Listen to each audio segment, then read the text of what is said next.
Greetings, Earthlings. This is among the last times you'll hear me begin with that because you're listening to Horror Nerds at Church, a ridiculously queer podcast where we take a deep dive into a horror film, or this season, a horror and space film. Talk about how it connects to queerness, religion, and theology. I'm Pace Warfield, and I am too ace to function for this movie. I'll explain more about that. Yeah, go. And I'm Pastor Emily, and I am the trucks that have become literal dead weight. Right? Mm-hmm. Follow us on Patreon at patreon.com/horrornerdsatchurch. It starts at only $5 to sign up, and this month you get, in addition to everything in the past and all our discounts and things, you get the Obi-Wan Kenobi Boo Tube, which we have recorded and was delightful, and Rogue One and Solo both dropped last week. So lots of delightfulness for everybody. And Rogue One and Solo are both for our horror buff levels. Okay, I was just going to say Rogue One was only 2 months late and Solo was only 1 month late. Yeah, we'll see if... catching up. Yeah. We'll see if our scheduled ones to record, we still have yet to record them, so they're probably going to come out in July. I'm just calling it. But we have Andor yet to record, and also Close Encounters of the Third Kind yet to record. Yeah. We could record Andor next week. We have the movie commentary to record, which might be a better one to record in person. Because that'll be Spaceballs. I like recording in person. Yeah, we should do that one in person. Since we did all the other movie commentaries this season in person. It's true. Also, check out our show notes for any content warnings for this episode. So, Pace. Yes. How you doing? It's been a wildly busy week for me. So, I am today in hard recovery mode. But the problem is, like, I'm working still a full... Well, that, and I'm working a full week this week at both jobs, and then, well, it's one job, but both look at sites, and then I had a busy day where I preached and had an evening event I led on Sunday. Yeah, that was a lot. Yeah, and so I'm not taking any comp time for that this week. I'm going to do it next week when I leave for Baltimore. So, that's one of the reasons I'm working a full week this week, but I'm also kind of regretting that and wishing I just took a day or two off. But, oh well. That's fair. I have a VBS meeting tomorrow, too. It just never ends. Ew. Yeah.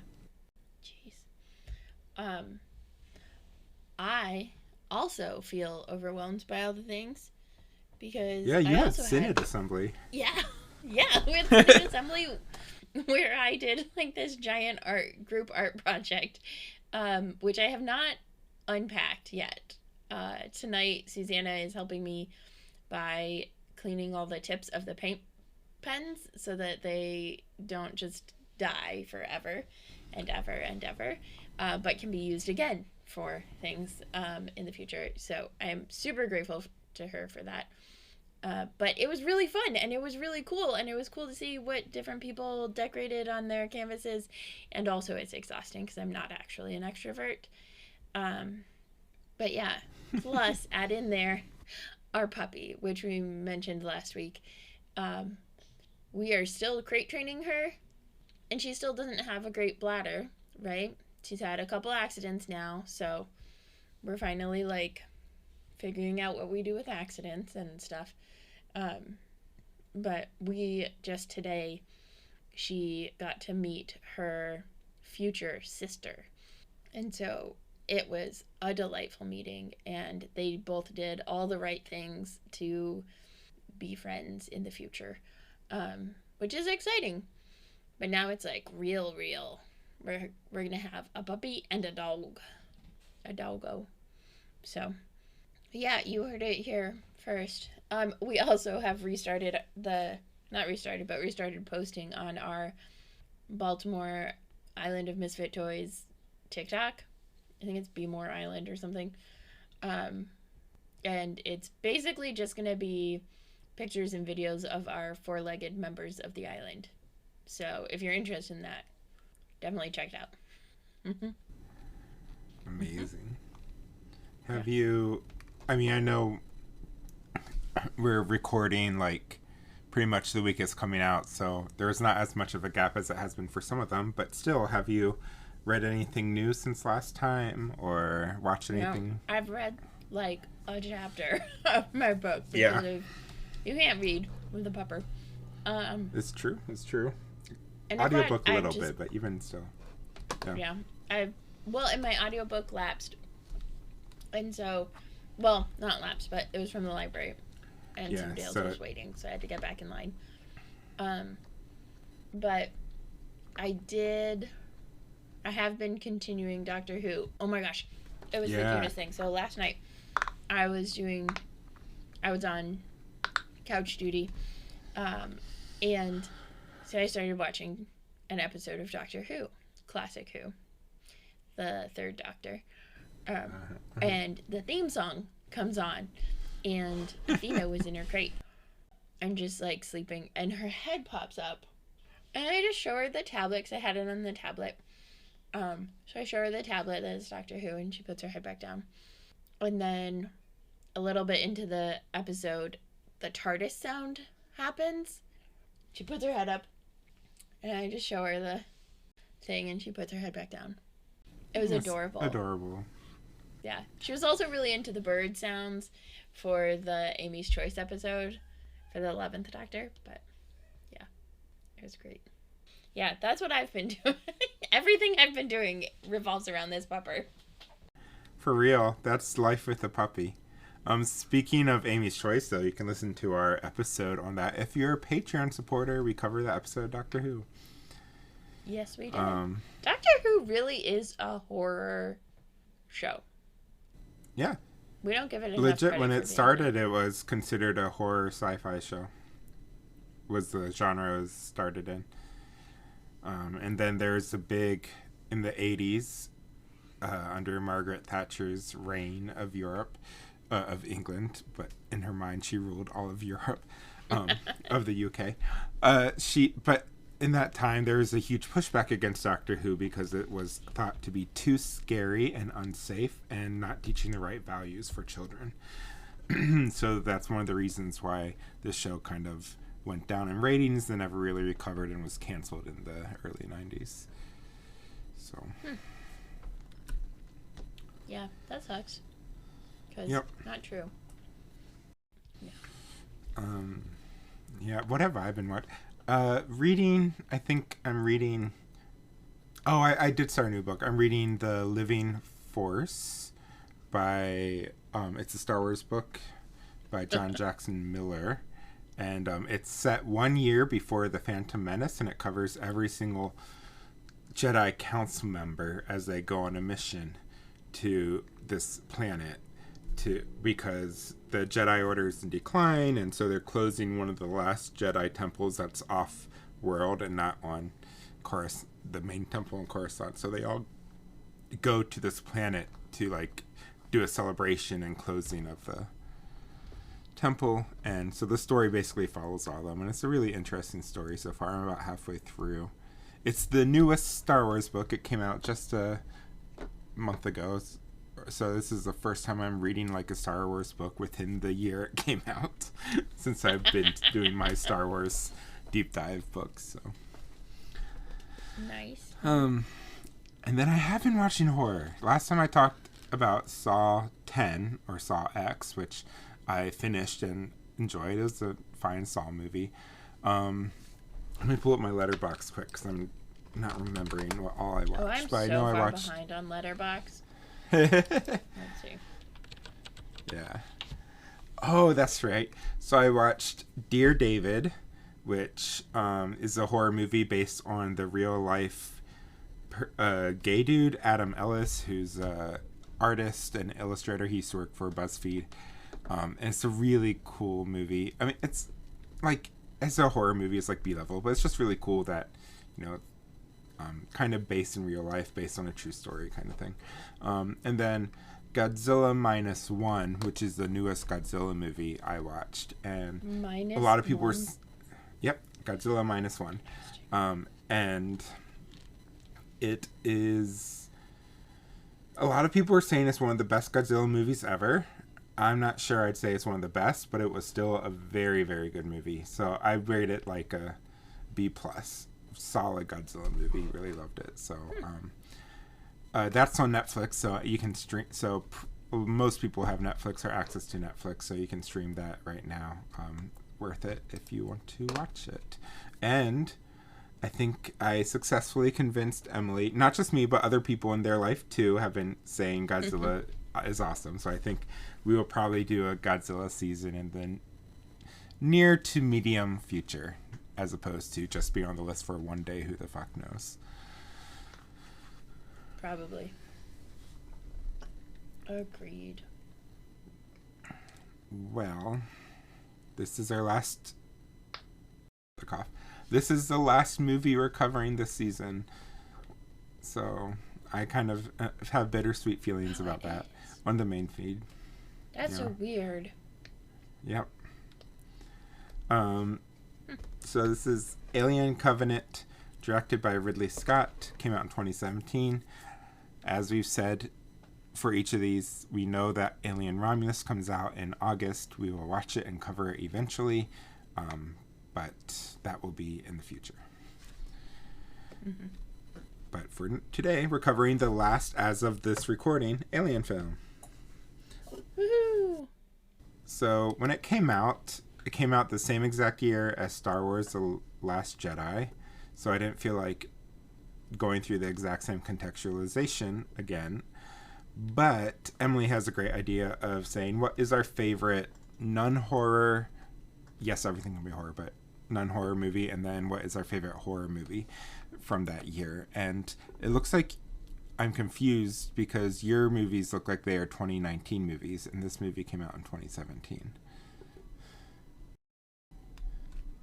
The two you have suggested. I must have looked at the wrong one.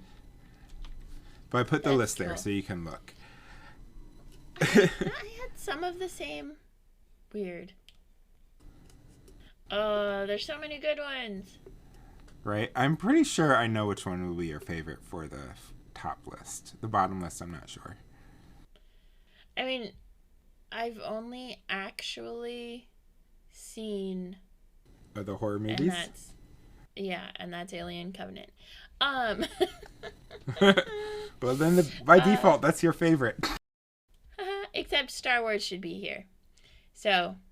Yeah, you can put Star Wars there. That's fine. Episode 9, which was not my favorite Star Wars at all. Episode 8.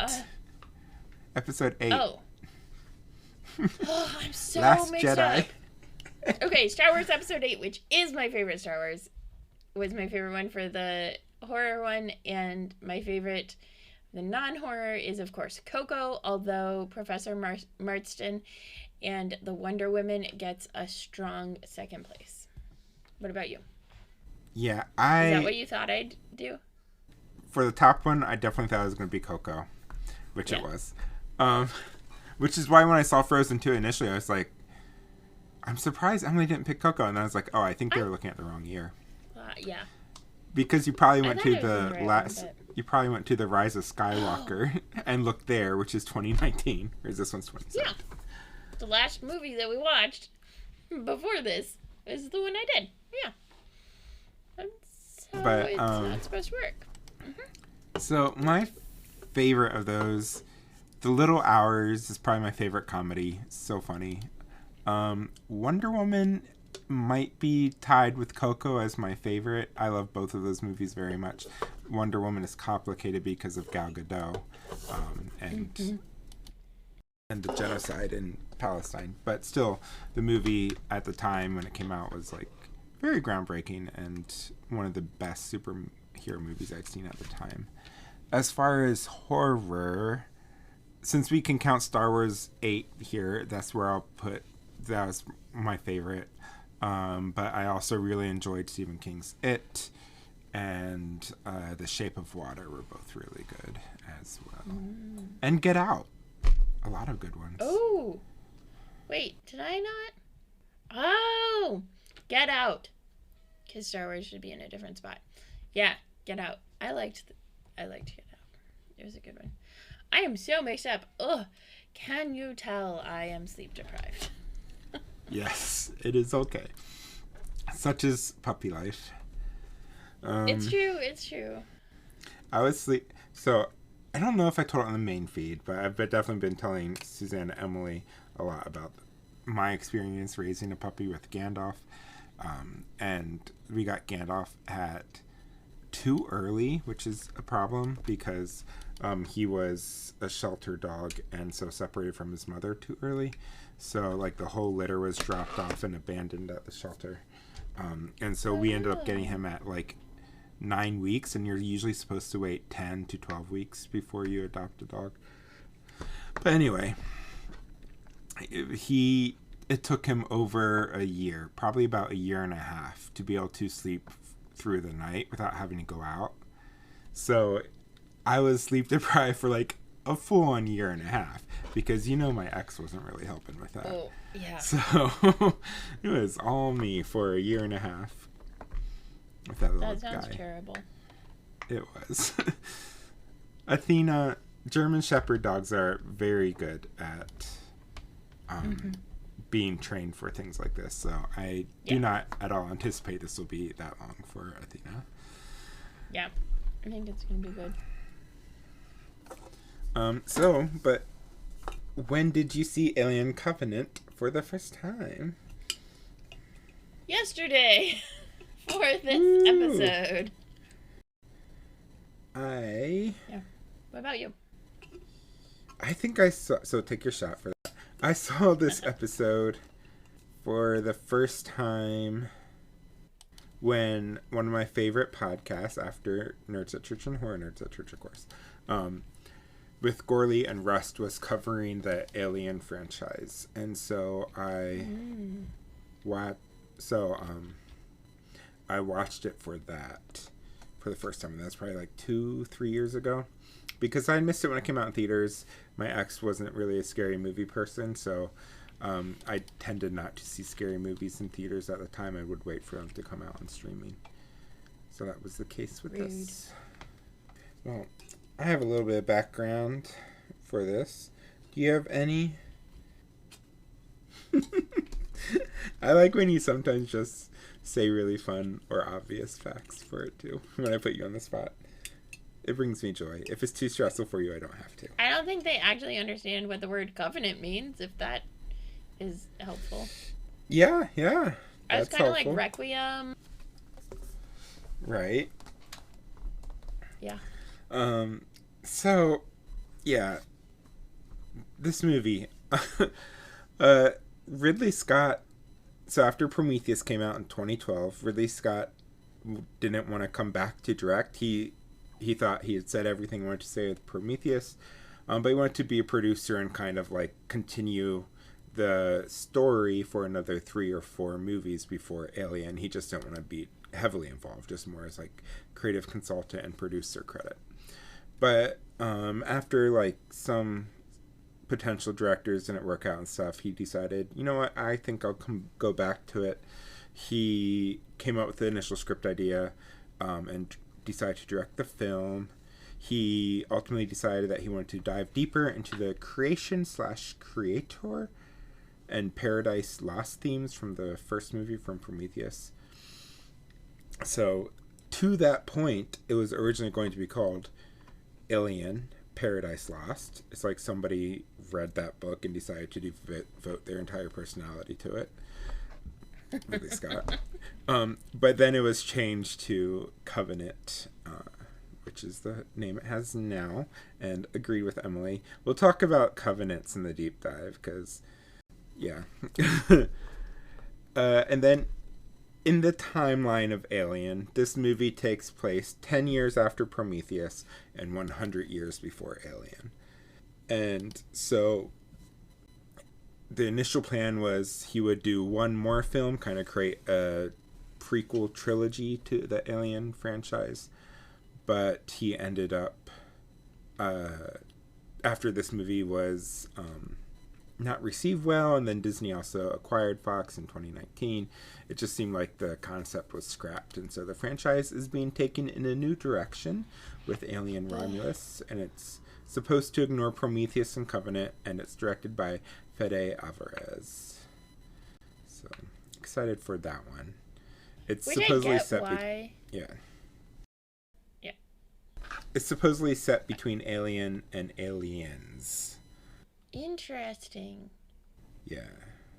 Huh. So by them ignoring these two movies, I don't think it's them necessarily retconning. It's just saying the events of those two movies won't matter for this movie. We're just setting it in the original kind of mood of the first three films. Interesting. I am excited, though, that Fede Alvarez is directing it because he's not a cis white dude. So that always is a hopeful sign. Yeah. And he's directed a few kind of good... let me pull up his filmography, because he's directed a few things that maybe you've seen. He's from Uruguay.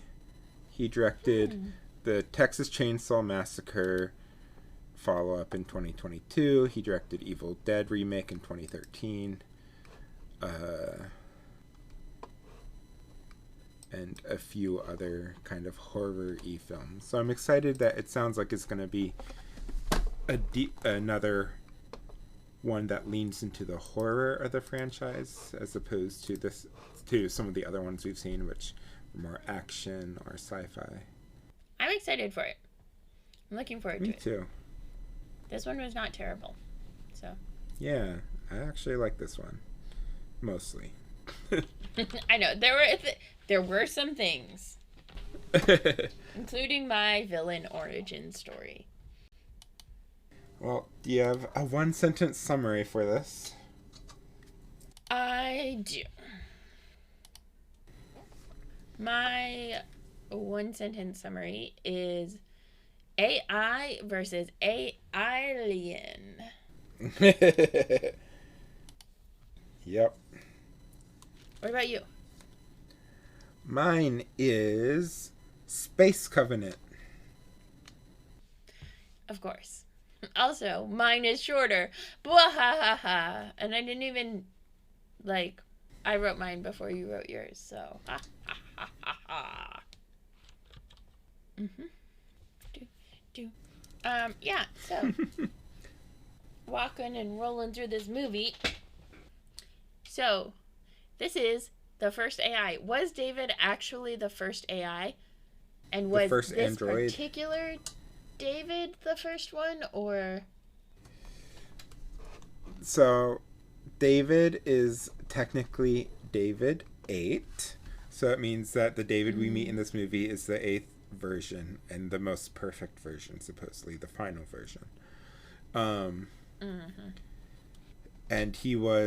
yes, David is the first android. The David series of androids are the first, made by the Wayland guy who we saw in the last movie as an old man, and then this movie as a younger man, as he created David. Gotcha. Okay. So that's interesting. Yeah.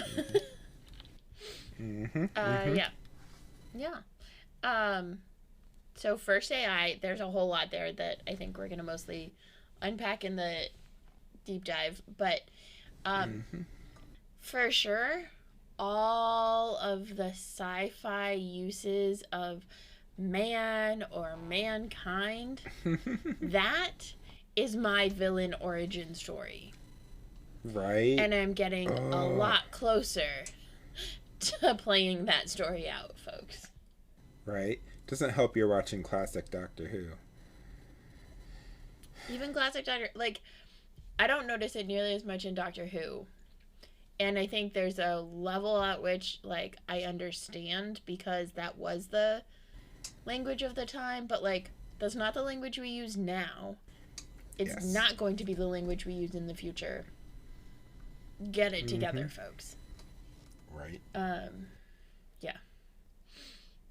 Also, why is it always the white guys who are captains? Always. And always incompetent. Mm-hmm. Always. And this is my pride. I called it. Danny was the new Ridley, and I called it pretty early on because she was like, "No, Captain, don't go this way." And what did he do? Ignored her and got killed. It's almost like Ridley Scott took the wrong message from the movie and decided that every single alien movie he was involved with needed to have a skinny, brown-haired woman as the voice of reason. I mean, where is the lie? Where is the lie? It's true. Yeah. Also, quarantines. Oh, yeah. I was going to say, just to be clear, what made Ripley so cool is that Sigourney Weaver played her as a competent badass, not that she was a skinny, brown-haired, smart white woman. So yeah, so I'm just saying, I think Ridley Scott took the wrong message from the first one. Yeah, but like, and yes, Danny is all of those things, and also I really liked Daniel's character. I think she did a really great job. The character is deep, right? Like, I mean, literally starts off watching her husband get burned alive ish, basically. And so you get this whole journey of grief and hope and fear and triumph and betrayal. Yeah, all the things. Yeah. Kind of not cool, though, that they killed off our Ripley from last movie off screen in between this movie. Yeah, what? Yeah, Elizabeth Shaw. Not cool. Also, quarantine saves lives. Again, 100%. if you actually quarantine stuff. I was really sad that Elizabeth Shaw was not in it. It was nice. Yeah. I do. So a lot of the criticism of this movie comes from the evolution of the xenomorphs and the realization that this movie has that the xenomorphs were not created by the engineers. The xenomorphs were not created by evolution.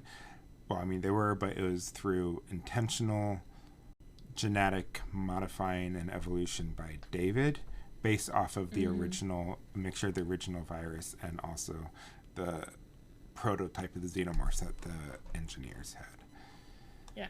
Where did the original virus come from? Because I think that I was not clear about. The engineers made it.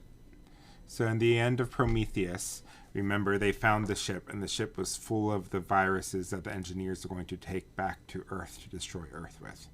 And when the original spaceship rammed into it and got destroyed, found the planet, they took the escape capsule or something that had some of the virus with it back to the planet of the engineers, and that is how this movie started off, on the planet of the engineers.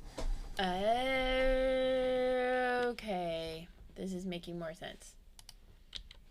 Gotcha. Thank you for the reminders. I'm not always this bad. It's just a late day.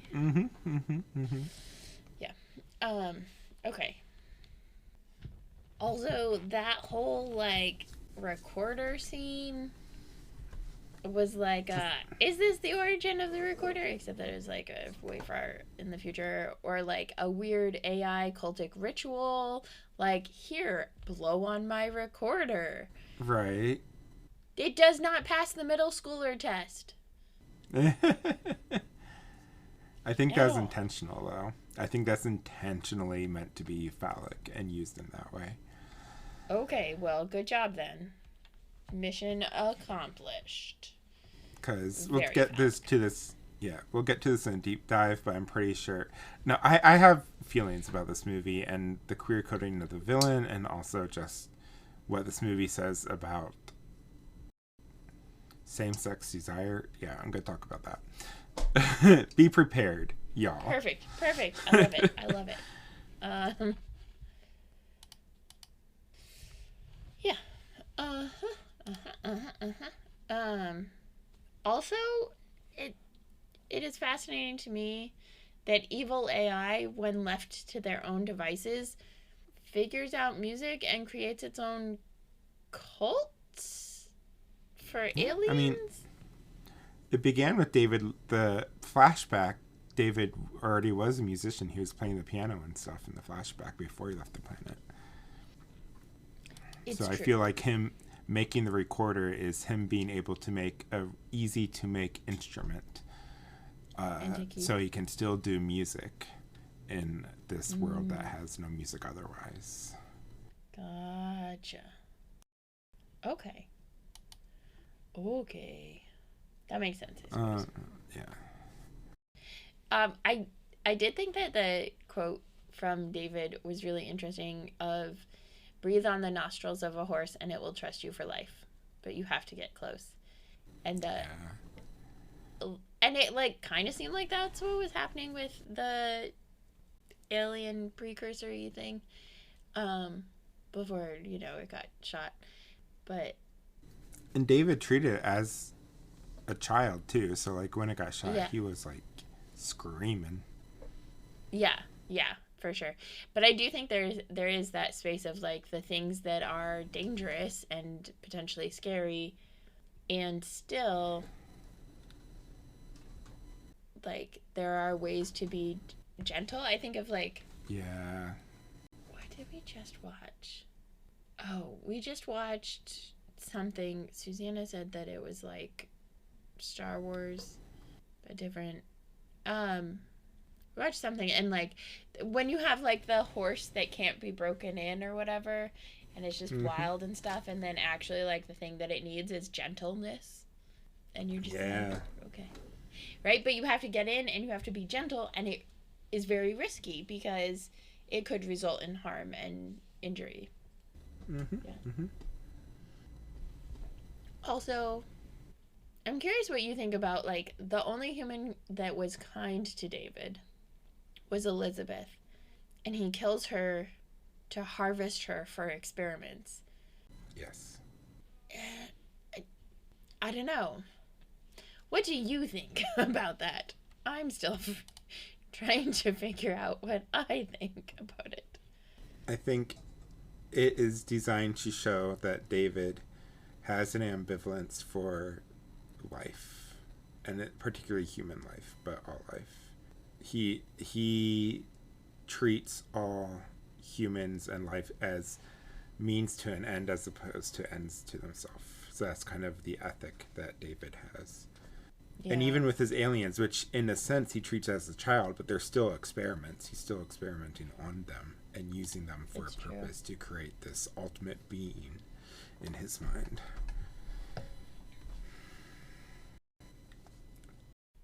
So It's true. Yeah, that makes sense. Yeah, I don't know. It also reminds me of the hurt people kind of thing, right? Like one person was not necessarily enough to shift his approach, but like she literally saved his life. mm-hmm. And then he just, I don't know. Science is never kind to women. Yep, it's true. I mean, and this is the behavior David has shown all along. We saw how he did this in Prometheus with the dude when he implanted the piece of the virus in his coffee, which created the first prototype xenomorph. I forgot about So, that. I forgot about that piece. Yeah. So he's been experimenting with humans as if they are just his own little playthings. Okay. exactly. Yeah. Yeah.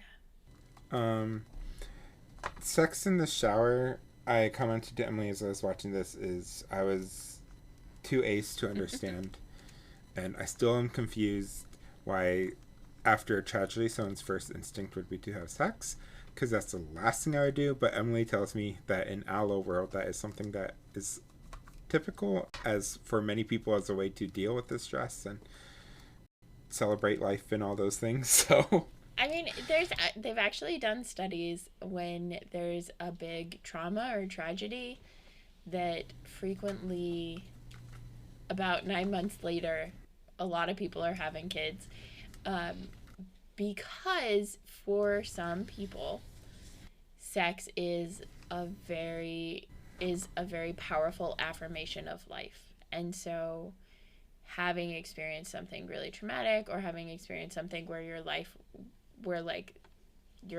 was literally at risk or called into question, um, it can be a way of like getting back into your body.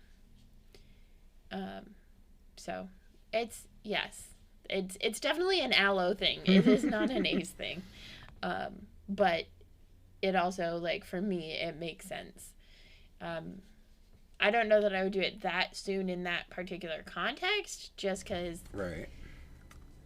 you don't really know that it's all over yet. But yeah, But once again, the shower scene of a woman being violated in the shower by a monster in horror movies. is a trope. And this one, Yep. a particularly phallic monster to boot. Yeah, I did think it was interesting, like the way that it first attacked them, right through his head. Yep. It's Penetrates like, the okay. dude and then penetrates the woman. As they're Yeah. penetrating. How many times does this happen in horror movies? Fucking Jason Voorhees, it's his MO. Anytime somebody is having sex in a Friday 13th movie, Jason's gonna kill him. So. Well, good to know. Good to know. Yep. It's also the third film, speaking of tropes at this point, to blow the alien into space. So glad they found that tried and true method, and they just keep doing it again and again and again. I mean, if it's the only, if it ain't broke, don't fix it. It's working. You know. I mean, I personally kind of enjoyed the creativity of throwing it in molten lava and then freezing it. That was pretty inventive. Okay. Also that. Yeah. Yeah. But yeah. I like the molten lava, but I do think I just like blowing it into space more. Also, I love Daniels. I've said it, I'll say it again. I'm not even drinking because we don't have any whiskey in this house right now, but I love Daniels. She is brave and brilliant and amazing. I love it. She is all those things. Also saw the end when I first saw it. This is one of the rare films I did not look up the plot ahead of time. For me, I feel like when I look at the plot ahead of time, it's more for franchise films, for characters I've grown attached to. Whereas if I'm going to movies like a slasher movie, I just kind of anticipate everyone's going to be killed by the end. So I don't have that anxiety. And then you have like a really easy pick of like, this is probably the person who's not going to be the one killed. Yep. Final girl. Ever since Nightmare on Elm Street, it's going to be a skinny brunette woman. Or girl. But anyway, the end of this movie, I saw it coming. I knew that it was going to be David the whole time. And so the first time I was watching it, I was like, that has to be David. That can't be Walter at the end. Well, and then he would start acting like Walter, and then I'd be like, no, I can't be wrong. Is it Walter? But nope, it was David. Yeah, I didn't get quite as far as you, but when he first came out, I was like, that's David, right? And then, but his hair's cut like Walter's and all of that stuff.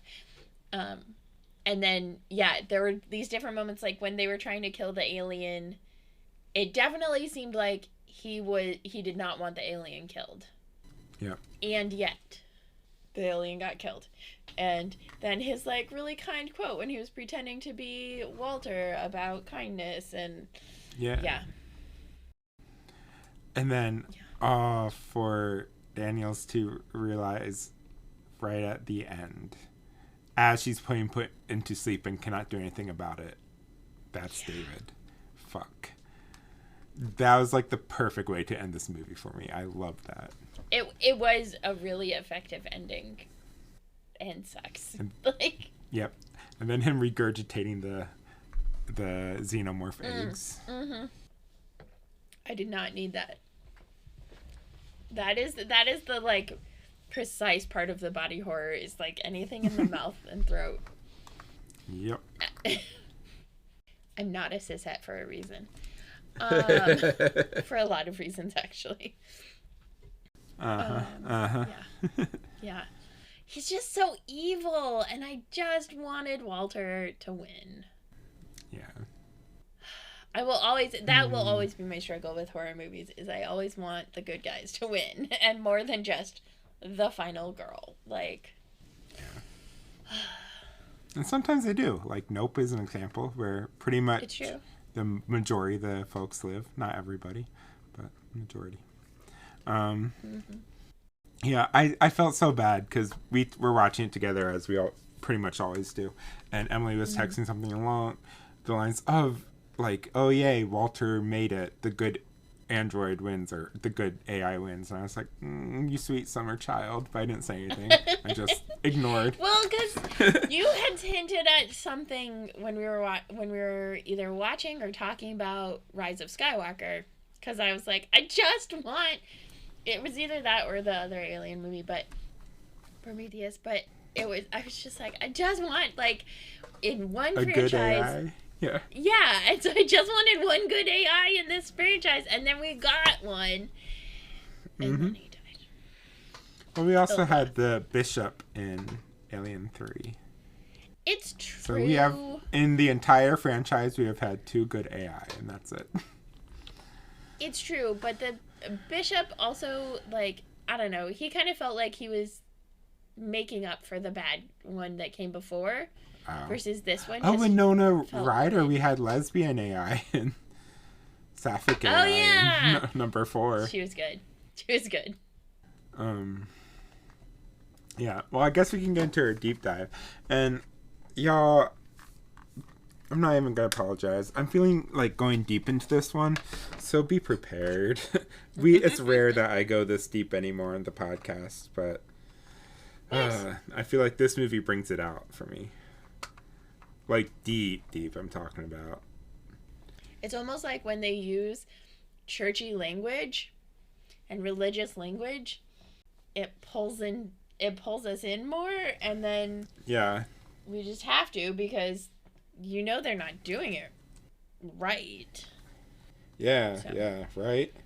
So, Pastor Emily, I address you as pastor. Can you explain for our listeners what a covenant is? Question. Right? Yes. Can you explain for our listeners what a covenant is, please? Thank you. It's not this movie, to be clear. Yeah, for sure, not this movie. This year's Lent 2 episode of Nerds at Church, because we did a deep dive into covenant and what that is and what that means. So I will link to that for folks. In a really awkward way for Pace.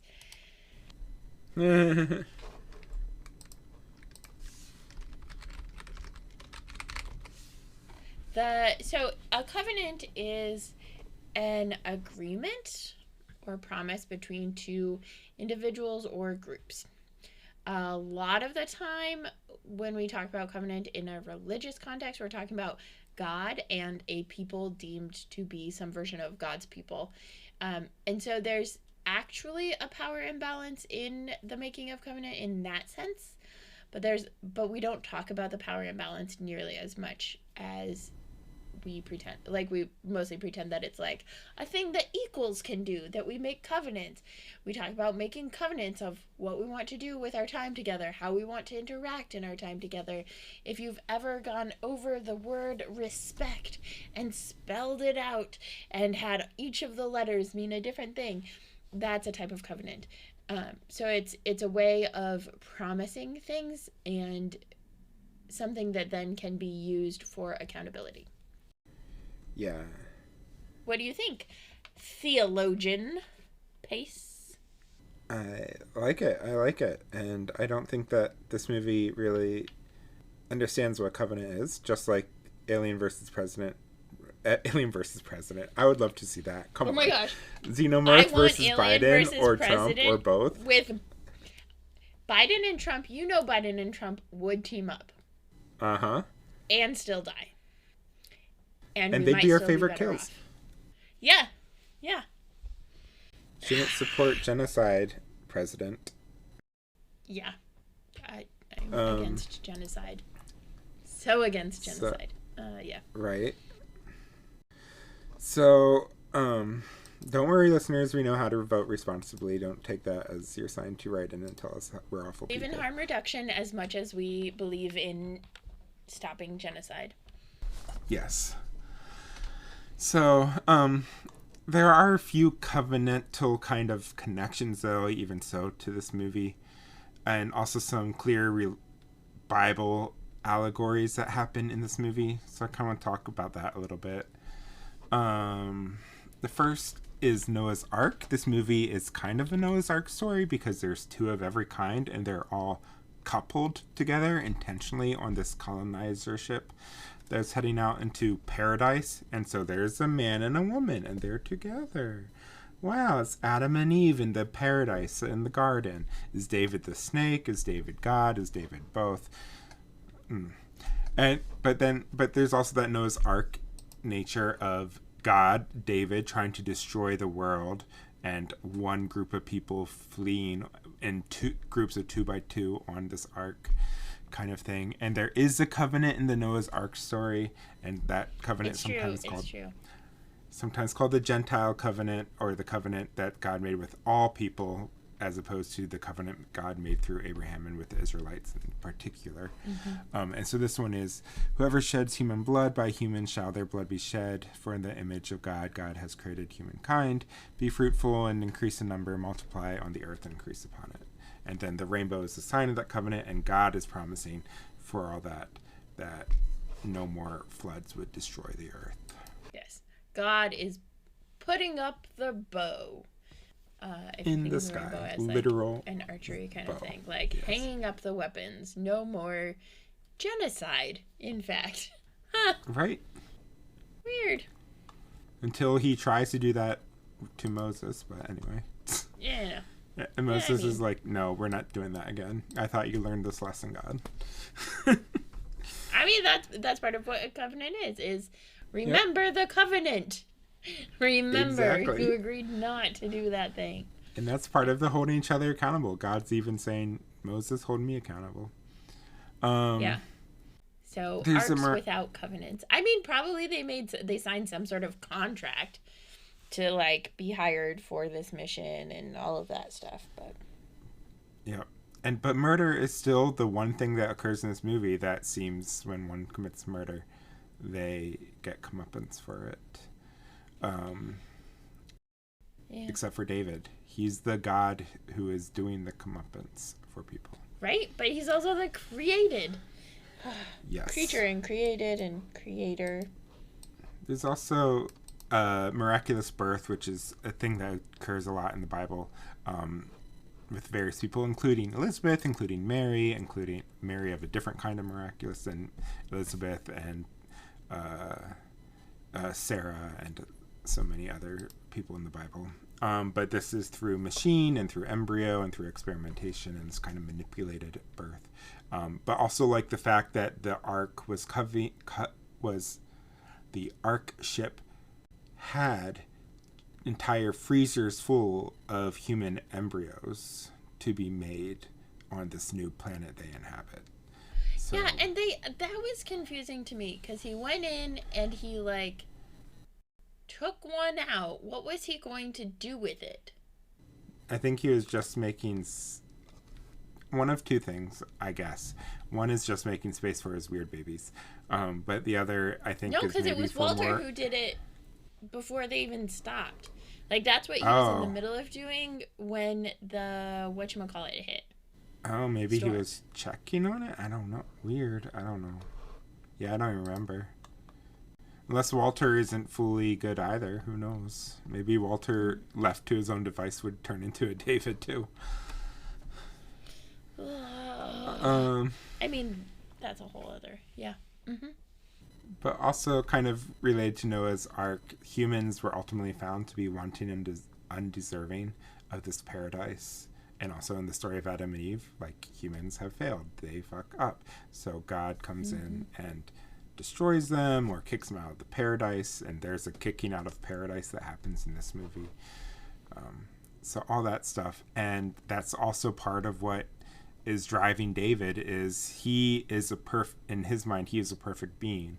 He was created by flawed humans, and so he destroys humans so that way he can create a perfect being, because he says only a perfect being should create another perfect being, and he feels betrayed that he was not created by perfect beings. And also the fact that his creator, Wayland, was actually, in fact, an abusive, gross asshole. So, like, I can also see the trauma that David had, too. That doesn't excuse David, but that was there. Yeah. And that's where I was, like, struggling with the whole David thing. But then, I don't know, Elizabeth wasn't, so... Yeah. Yeah. And then there's also this Cain and Abel, where David and Walter are brothers. Cain kills Abel. David kills Walter. And then he is also kind of kicked out of paradise because he leaves with the humans. So yeah, it's almost like Ridley Scott. Look at me transitioning and then calling it out. Ridley Scott was totally fanboying over Paradise Lost by John Milton, this epic poem that came out like 400 years ago. So, if you haven't read Paradise Lost, it's an epic poem by John Milton. It was written in the early Romance period of British literature. And basically, it is the story of Adam and Eve, but told from the point of view of Lucifer. And it basically talks about Lucifer as the tragic hero who, like, God is still ultimately the good guy, to be clear. John Milton was writing this in, like, early 1700s. He's not going to be burned at the stake. But so God is still the good guy. However, he basically tries to humanize Lucifer and turn Lucifer into this angel, this, like, beautiful morning star angel whose hubris and pride ultimately is his undoing and leads him to betray God and then be kicked out. Is that how we get the, like, Satan as the fallen angel thing, or is that actually biblical? That's not biblical. I mean, people say it's biblical, but that's because they're misinterpreting a verse. Actually, we talked about this in this season. Our guest Jeremy, what was their name? Jeremy Cobb Jeremy Cobb talked about this very thing in our Alien 3 episode. Was talking about how Lucifer is referring to the morning star, and so when Jesus says, "I saw Lucifer fall from heaven," Jesus is talking about the morning star Venus, the planet, as it descends in the sky. And people have misinterpreted that to mean that Jesus is saying he saw Lucifer fall out of heaven, and so Lucifer must be a fallen angel. Gotcha. Yeah, no. That's a misinterpretation right there. Yep. That is. But it does make it complex that the Hebrew Bible talks about Satan, who Lucifer is a Greek-ish kind of a Hellenistic version of Satan in Jesus' time. But Satan was a member of God's council and is seen as part of heaven and part of God's cadre of friends or something in stories like Job and also in the Exodus story and stuff like that. And so Genesis 1. Yeah, so the fact that Satan is a kind of trickster figure in parts of the Hebrew Bible that is sometimes like a loose ally with God, but also but kind of like trying to trick God, sort of. There's this figure in a lot of mythologies, and like Loki and Norse mythology. Satan is another similar kind of trickster figure in parts of the Hebrew Bible. And so, like in that just made me think of When the Angels Left the Old Country, the book. There's a pair of them, and one is the devil, not devil. One is a demon and one is an angel. But they're like besties. It's really cute. Mm-hmm. It's a really great book. I listened to the audiobook. Highly recommend. You can find it on our bookshop list now. Yeah. There's also that Neil Gaiman book that's now a TV series about the two best friends who are angels. It's an Amazon series now with David Tennant as one of them. Anyway. Ooh. But, but for Christians who try to make sense of the Bible, especially like thinking of like the early church parents and the early medieval people who were trying to make sense of a Bible that they thought was one unified book of God, how can Lucifer be an enemy of God in the New Testament, but in the many of the Hebrew scriptures, Satan, who is the same person as Lucifer, is seen as this sort of ally to God. Satan must have fallen from heaven. And so that is the kind of way of trying to logic out what happened there.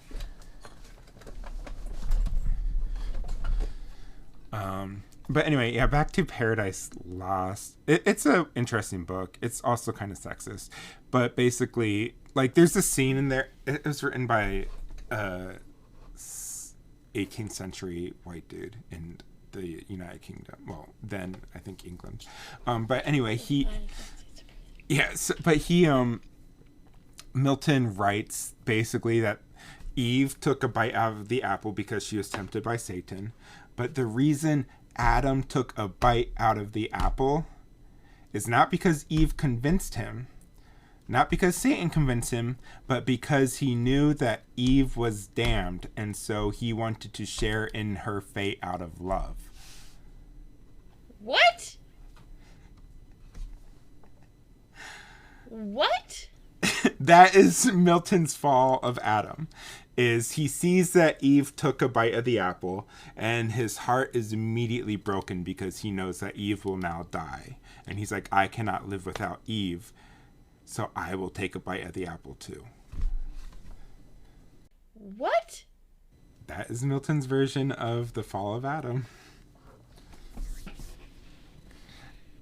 In a gross way, it's kind of romantic to talk about love in that way, but it's just so fucking sexist and gross, and makes Eve into this dim-witted person used in a intentionally gross way, who is easily tricked by Satan, but Adam does it out of his virtue and out of his love. Yeah. So clearly Adam is a noble person sacrificing himself so he can have a life with Eve. Gross. That's terrible. Yeah. But anyway, so that's Paradise Lost, and I can see why a white dude like Ridley Scott would be super into this. But in that, this is the famous thing, like C.S. Lewis writes about this too, like so many theologians after Milton have really focused on Satan's fatal flaw was pride, and therefore humankind's, or specifically mankind's, greatest flaw is also pride. And so that is this thing we see playing out with David. His flaw, he is so prideful and self-absorbed that literally every other life form is just an object that he can toy with. Yeah. No, thank you. Yep. And then one last thing kind of related to this Paradise Lost thing. So we have this Adam and Eve figure here that are kind of juxtaposed, where Adam is the new captain of the ship who is who has this deep faith in God. And then Eve is the scientist who is skeptical. And Adam is killed because of his faith. Eve survives because of her faith in Walter, and yet her fate is left unknown when it's revealed that's not Walter, it's David. So will her faith also be her undoing? So that's another kind of theme related to that. Then the last thing is what happens when the creators / engineers wants to destroy. So is David continuing? So the creators, the engineers, were these perfect beings. They created humankind, and then they regretted their making humankind, so they wanted to go back and kill them. So David, as him claiming that he himself is now a perfect being, is he just continuing the legacy of the creators and their original intention, which was to destroy humankind? That's what I think. That's where, like, it just feels like we're repeating cycles in increasingly creepy ways. You know? Like, yeah. Oh my god, do we both talk about the name? I was just wondering, I did it because you did it. I was like, in my head, I was like, well, we know David, but then, like, where does Walter come in? Like, how does he get the name Walter? What kind of a name is that? And so then I looked it up, and Walter comes from the two roots. One is Walt for power, and one is Hari for warrior. And so Walter means, like, commander of the army, which is fascinating because it ties in the colonization that's happening, right? Yeah. Where, like, we encounter him and he is the caretaker of all of these people who are going to be colonists and colonizers. And so, like, we don't encounter him as a violent person, and yet colonization in and of itself is violent. And we get that as they, like, stomp all over and release all the spores and do all the stuff. So it was, that piece, I was just like, interesting to name him, like, the commander of the army. And David, King David, is very well known for his battle prowess. So, yeah. So I talk about this more and, like, talk about some of the binaries that come up. But while we're on David's name, though, as you said, named after King David, but named specifically after a depiction of King David by Michelangelo, the famous David sculpture, where he has a tiny little penis because he's looking up at Goliath and is scared. And so experiencing the shrinkage that happens with that. Very intentionally done by Michelangelo. Anyway, but it's this sculpture of this boy fighting a giant. And so David, this child, who kills his maker, then he himself becomes the maker. And he's just continually fascinated with the act of creating and creation, but also destruction. And then he quotes Paradise Lost, that it's better to rule in hell than serve in heaven, which is Satan's famous tragic phrase he says before he rebels against God. So David as a Luciferian figure, a fallen angel. And I want to talk, so this is a little bit of a tangent, but I want to talk about it on the Gnostic cosmology. So Ridley Scott's famously critical of religion. And so I feel like that comes out in a lot of his films, including these ones, of, like, faith is often punished, or it's commented on, stuff like that. In this movie, there is this very Gnostic notion of the universe that seems to come into being. And that seems to be what the cosmology is of this alien universe as well, the xenomorph universe. So in Gnosticism, which Gnosticism was a sect of Christianity that's heavily influenced by kind of Greco-Roman culture, particularly, like, Hellenistic culture, Greek philosophy, stuff like that. And so it kind of combined that with Christianity and and the Hebrew Bible and this notion of God and Jesus and all that stuff. And Gnostic comes from the Greek word for knowledge, and it was this kind of sect that was very much into the secret knowledge. So their scriptures were said to be the secret. Like when you hear the news will sometimes sensationalize like these Gnostic gospels by talking about like we just found the secret gospel of Mark that nobody wanted you to know about because it was destroyed by the church and all that stuff. And it's like that's all sensationalized. But the reason it was called like the secret gospel was because it was these secret sayings of Jesus that were only told to the inner few disciples and then passed down according to their own legend, then passed down verbally and then only written down much later in as opposed to the canonical gospels, which were written a lot earlier.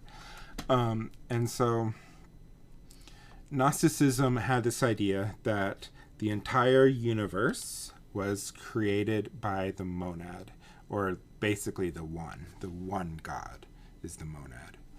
The one God created Earth, all of that stuff, created the universe, the cosmos.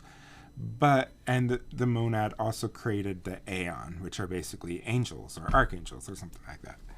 And the aeon, there is an aeon called the demiurge that created humankind. So God's self did not create humankind, but an angel of God's created humankind.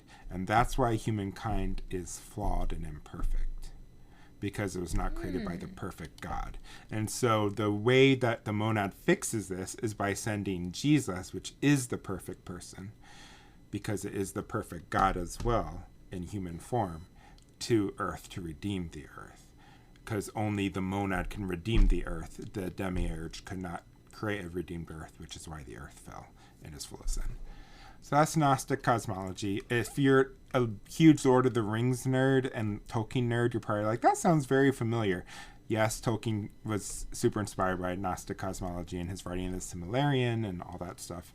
And it also seems that maybe Ridley Scott was inspired too, because there seems to be potentially this ultimate creator, but those aren't the engineer, because who created the engineer? So are the engineer the aeon or the demiurge that created humanity, but there's the perfect God out there that has yet to redeem the world?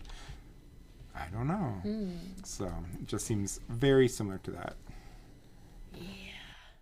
Yeah. I told you we were going deep this episode. You did. Yep. You surely did. So very surely did. Yeah. Then there's a lot of twins / doubles / binaries in this. So we have the innocence and experience with Walter David. Walter, this innocent android, and David is the experienced or the fallen or the one whose experience was ripped away from him and is now an adult and trying to fashion Walter into his image, I guess. I don't know.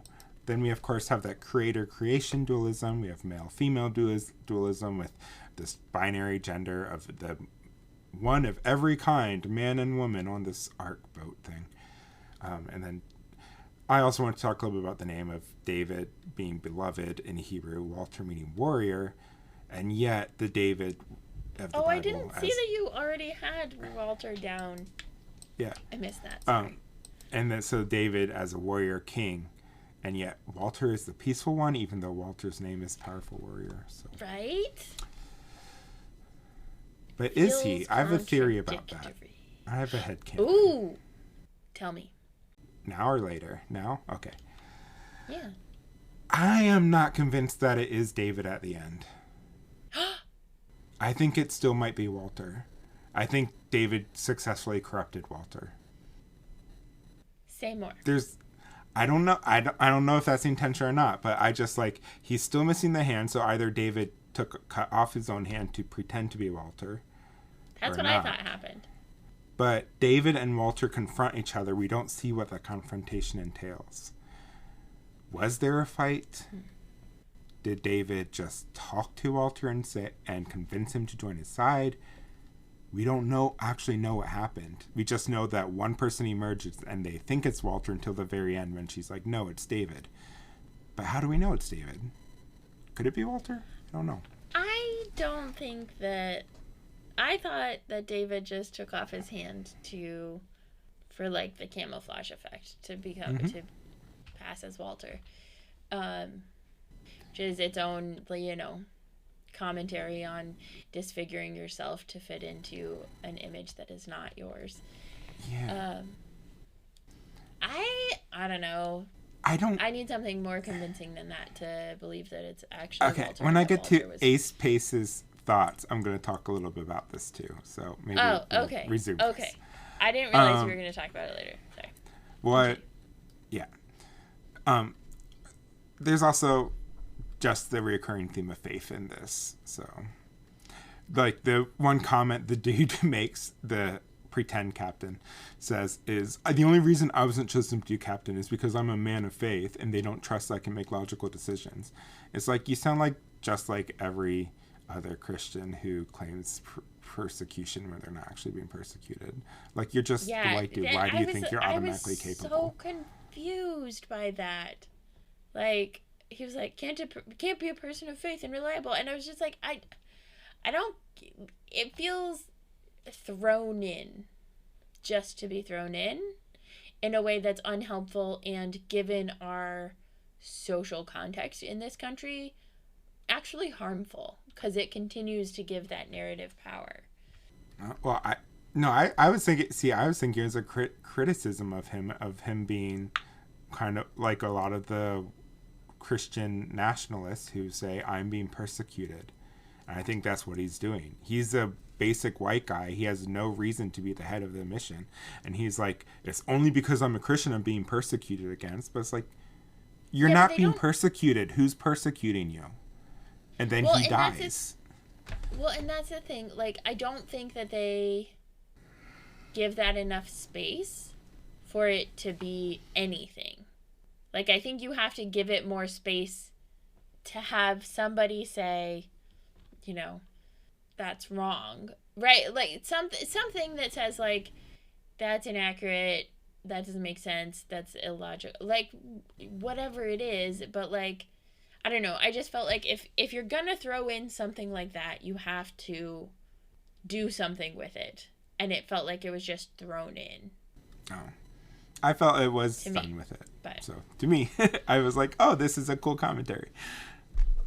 But yeah, but also the reality here, and this is true in real life, because I think both you and I have been accused of being very gullible in our childhood, and I like the way you say it. Like, why would you lie to me? Why is that a bad thing to just assume you wouldn't lie? Yeah. And so in this film, Faith makes it easier to be betrayed. And so her faith in Walter at the end, and then she's betrayed.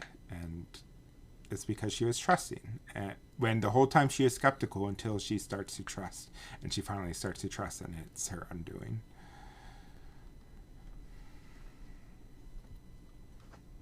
That makes sense, I guess. Well, yes. Yeah. Space colonization. It's okay because it's in space, right? Like, how much sci-fi do they just have colonizers full on in there without any commentary? And they just like, yeah, it's a cool thing to go out and colonize space without any commentary or thought or... Yeah, my commentary and it was when they were first out exploring, and I was like, colonizers are the worst. Stomp around and destroy stuff, smoking and flicking ashes and cigarette butts without necessarily making sure that it's out. Like, that guy was my favorite kill just for that. Like, he stepped on the things, they got in his ear. He smoked a cigarette and flicked the butt and didn't make sure it was out. You're my favorite kill, you have to be. Except for the alien kill from the truck. But basically anytime Daniels kills an alien, I'm like, yes, right. That's my favorite. That's my favorite. That's my favorite. But human kills that guy. Because colonizer's going to colonize. So as an ace person, I have some ace pace thoughts. Yes. Ace pace. I put the ace in pace.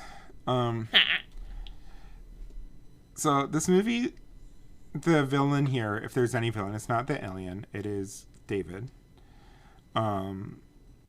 And David in this is taking on a very Frankenstein role.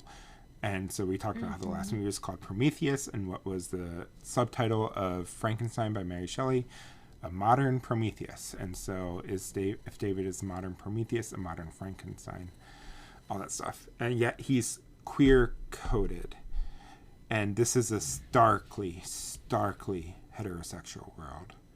To the fact that the only people on this pod are all paired up with somebody of the opposite sex intentionally so they can reproduce. There's one same gender couple. Oh, yes. One. The token. I saw that and I was like, well, hey, there's at least one.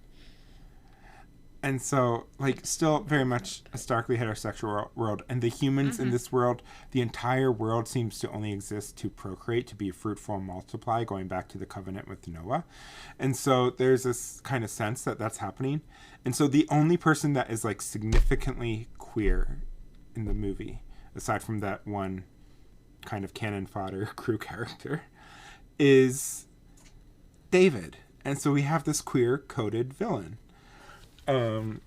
And I often love queer-coded villains, but I feel like this is every fucking cis straight allo man's fantasy, is to be able to make out with himself, and it's also what they think that every single fucking gay person wants to do or is doing.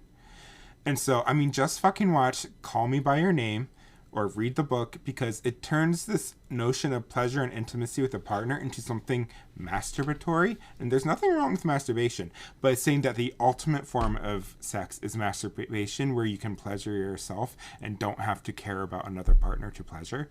So when you are literally kissing yourself or interacting only with yourself, a clone of you, like David is doing with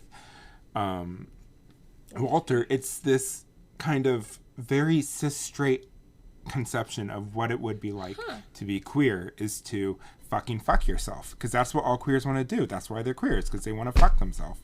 It's because they have this deeply innate perversion and sense of self, to the point of, like, you cannot imagine anyone being able to give you pleasure except for yourself, because by then, if you're giving pleasure, you're receiving pleasure at the same time, in a mutual way, because you're literally having sex with yourself. So anyway, all this goes into Call Me By Your Name.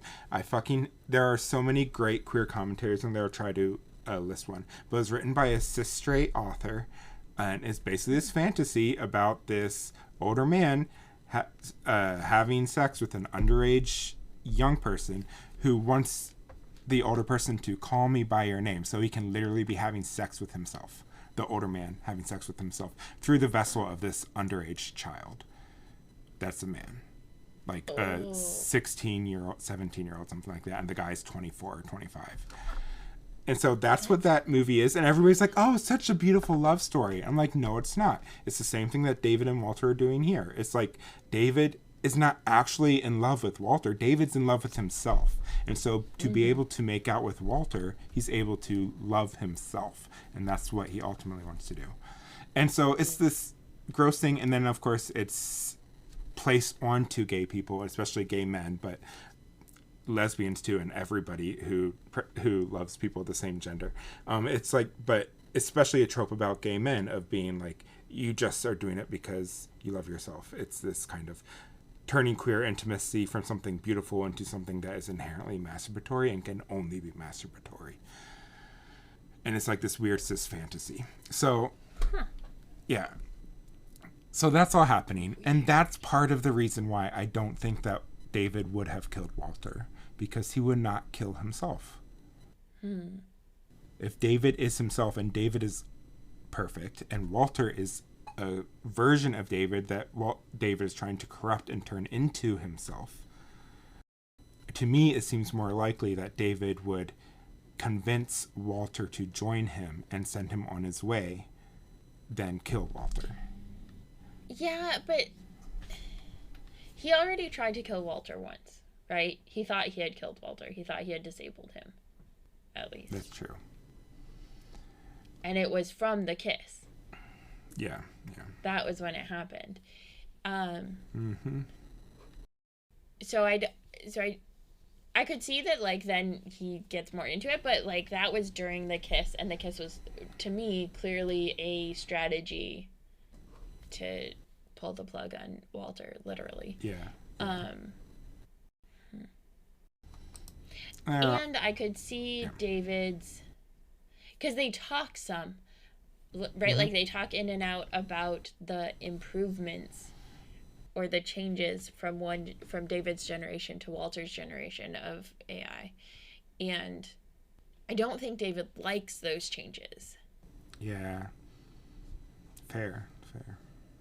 So I think a lot of David's motivation is also from, like, yeah, there's like not a care for life, but also there's a like jealousy that others have Mm-hmm. life and he does not, and to the Yeah. point of obsession, right? Like, Yep.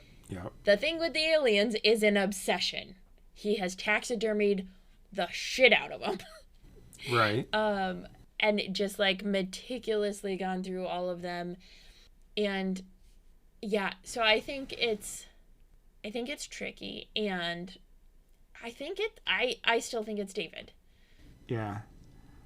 Fair. Fair. And David does the single white female thing of like altering his appearance, first his hair, and then Mm-hmm. maiming himself, as you said, disabling himself as a way to disguise, which is a Yeah. gross thing. Um, Yup, yup. Yeah. yeah. Interesting. But still, every fucking cis straight man's fantasy or version of what gay people do. I can't. No, yeah, like there's definitely like fantasy and sexual undertones all over the place with David and Walter, or David towards Walter. I don't know that Walter has that as much. Like, it's almost like Walter considers David like the old uncle who you only see Yeah. at like big family gatherings and you try not to talk to because he only watches Fox News. Yeah. But yeah, Oof. I have no good transition to this, so we're just gonna jump to mine. Go for it. One of the things that I thought was really interesting was at the very beginning of the movie after the captain dies. I get the second captain being like, no, we have to do all these emergency things. And also, like, you have to acknowledge emotional hurt and harm. To completely just be like, no, no, no, no, no, no, no, no, no. Mm-hmm. Don't talk about it. Don't talk to me about it. Anything. Um, is not gonna. It's going to backfire 100% of the time. We are human people. We have relationships. You erasing them or burying them or pretending they didn't exist or didn't matter doesn't do them, like, it's just terrible. Don't do it. And he could have, right? Like, I get that there's an emergency. They just got hit by a thing and they're doing all these things. He could have easily said, yes, we will take care of him. First, we need to do these things to stabilize. Right? It's not that hard to say that simple thing. Yes. And then you do it. And then you don't have your crew mutinying to bury the captain at sea, in space. Mm-hmm. Right? Like, it's not that hard. Yep. And that's the one point where I'm like, okay, I could see, like, the characterization of the captain being Christian fundagelicals, like, self-appointed martyrdom, whatever, persecution complex thing, because he's just like, he really is incompetent in that moment. And, like, I get it. You got thrust into this. You just woke up from hypersleep or whatever. But also, like, this is your job. Your job was to be second. Yeah. Your job was to take over if the captain couldn't for whatever reason. And you're so unprepared for it. And I think that's why I think that it is an intentional commentary on that, because he is criticized from the entire crew, and even his wife and Daniels both are like, you fucked up. but he's like, no, they just hate me. It's not my fault they all hate me. I was doing what had to be done. And like, he never shows accountability, and I feel like that's very intentional. Yeah. Okay, I might be coming around to your side on this one. Yeah. Also, the only other thing that I really had was the David pretending to be Walter, and I mean, when he says it, like, my first thought was like, yeah, like, that's gonna happen. Have you seen what's happened so far? But I do think that there is something about, like, I think if we are kind, it will be a kind world. When we are going somewhere to do a thing, if we are kind, it will be a kind world. The problem is David is not kind. Correct. And he is hoping other people, and he's hoping other people will be kind so that he can take advantage of them, as he did with Shaw and Daniels. And I just cannot wait for you to watch the 12th Doctor, because kindness is a reoccurring theme there. I'm so excited. Nice. I've seen some of the 12th Doctor, just not a lot. His regeneration. Oh my god. Yeah. Anyway, I'm not good at spoil. So, alien lore. So first generation AI, if left to its own devices, is like leaving your YouTube on autoplay. Eventually, you end up in evil supremacist mindset. Somebody actually did a study, and they just let YouTube autoplay, and eventually it ended up in, like, white supremacist YouTube. Also, Walter is faithful to those who are kind to him. And I think this is still true, because I think that it is David at the end. And it seems like there's a shift in, which is interesting given where Alien's at, but it seems like the crew in general is kinder to Walter as a synthetic, as an alien, as an AI, than they were before, and then they will be later in Alien. Yeah. And yet in Alien, it's clearly a decidedly evil AI again. So, right? Do they go backwards, or is it showing this inevitability of the cycle that AI will become evil again?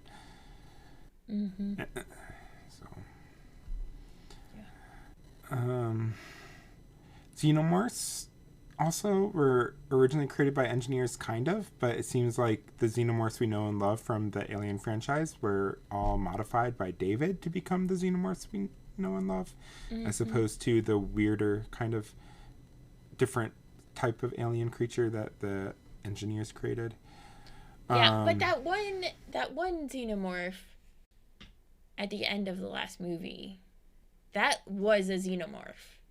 No, it was a different color. It was a different shape. It was. Since xenomorphs reflect the body of whomever they are in and get traits of that body, most people, upon just watching Prometheus, assumed, oh, the xenomorph just looked different because it was birthed from a blue space person. But this film furthers it by saying not only did it look different, but it was a different species until David modified it. Okay. And then is this ship that David is now piloting, does that end up being the one that puts out the call signal or whatever for Alien? Possibly. Don't know. Because that, then, kudos on the tie-in. I think that works.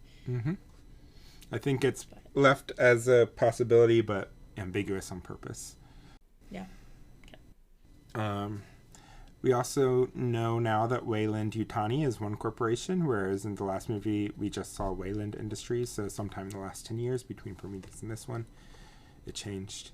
They also decided that it's a good idea to call a spaceship with human colonists the Covenant. I don't know why. And we also see that androids' hair can grow. Yeah. And age weird. A little bit. Yeah. David also looks older, too, than the Walter. So it seems that they at least age a little bit in hair. Huh. And hair can grow, so. Yeah. Well, out of 10 Alien Jazz Hands. Did we see any alien jazz hands this time? I don't think so. Remember. I'm disappointed in this movie and the last movie for no alien jazz hands. Yeah, it is disappointing. Of all the tropes that they just keep repeating over and over and over again, alien jazz hands is the one that they should be repeating over and over and over again. Do you want me to go first, or do you have a rating? Okay, please go first. So we talked about all the problematic stuff, and I want to be clear, it's all in there. And yet, I also kind of like this movie. I'm not gonna lie. So I'm gonna rate it like a 7 jazz hands, which is pretty high for this franchise. Aside from Alien and Alien 3, I think those are the only ones I rated higher. My favorite kill is going to have to be what was his name? Ledward, that's his name. The dude who has the alien burst out of his back in the spaceship, the one who was smoking and then got infected and then all that stuff. Ledward. And that was just also a cool scene. That entire scene was shown in one of the trailers for this movie, and phenomenal marketing for this movie to show that scene almost in its entirety as just a way to advertise that this movie is back and it's gonna be scary ish. Kind of. Yeah. Totes my goats. Yeah. Yeah, it's hard. The problematic stuff is in there, and I hate that Elizabeth Shaw is an off-screen kill. And I really hate the tie-in of sexism and science and things that David does. But I also really love Daniels, and I love Walter, and I love the killing the alien with the trucks. I think she's just brilliant and creative. So I think I'm also giving it a 7. I almost went 6.5, but I also almost went 7.5. So I figure, And my 2 favorite kills are Ledward, because colonizer's going to colonize and get what's coming to him. And also the alien truck space dump. Because I just think it's so creative and innovative. It is dump them out the spaceship. But it's also this, figure out how to, send it through a maze and capture it and get it stuck in order to send it out and all of that stuff. So I just thought that was cool. And Daniel's, just standing there in front of the thing and drop. And safe. Was just great. So, yeah. Did you have any jump scares?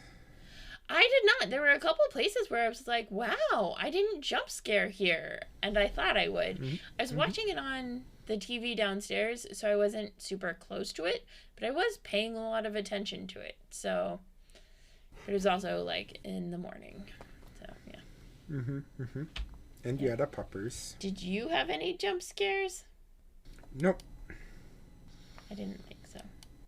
I'm excited when we get to Exorcist. We'll see if you get jump scare. We saw the film, but the third one has the notorious jump scare of all jump scares in it. Mm. I'll jump at it, even though I've seen it a million times and know it's coming. Well, next week... Well, I guess in 2 weeks we'll do Aliens Film Retro, but next week we're going to do... the Star Wars Film Retrospective. Dun da da! Yay! So, yeah, those I'm are excited. Fun. I like our retrospectives. Yeah, we usually play a game or two. We rank the movies. We talk about some of the overarching theme, not in detail because we've done it all season long, but just kind of these are the themes that we noticed lasting all season long kind of thing. And for Star Wars in particular, we are going to be covering some of our favorite characters, and we should probably say what those characters are we're going to cover.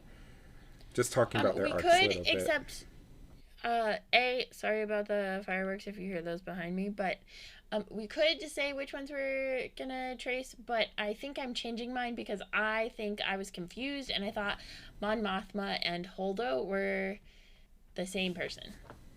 Oh.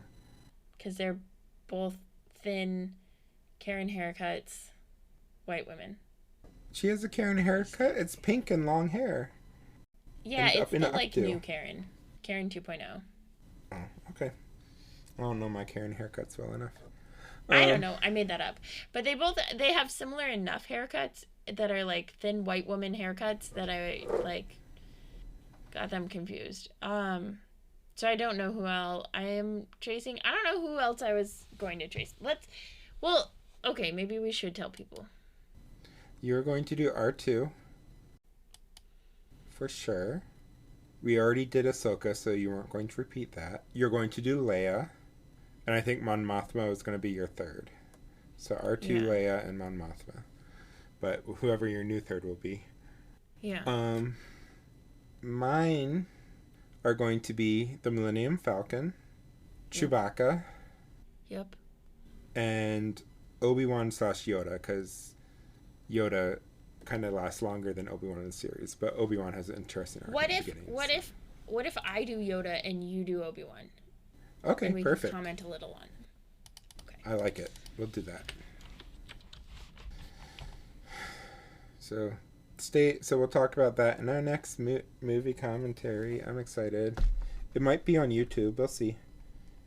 We haven't fully figured that out, but it's a possibility.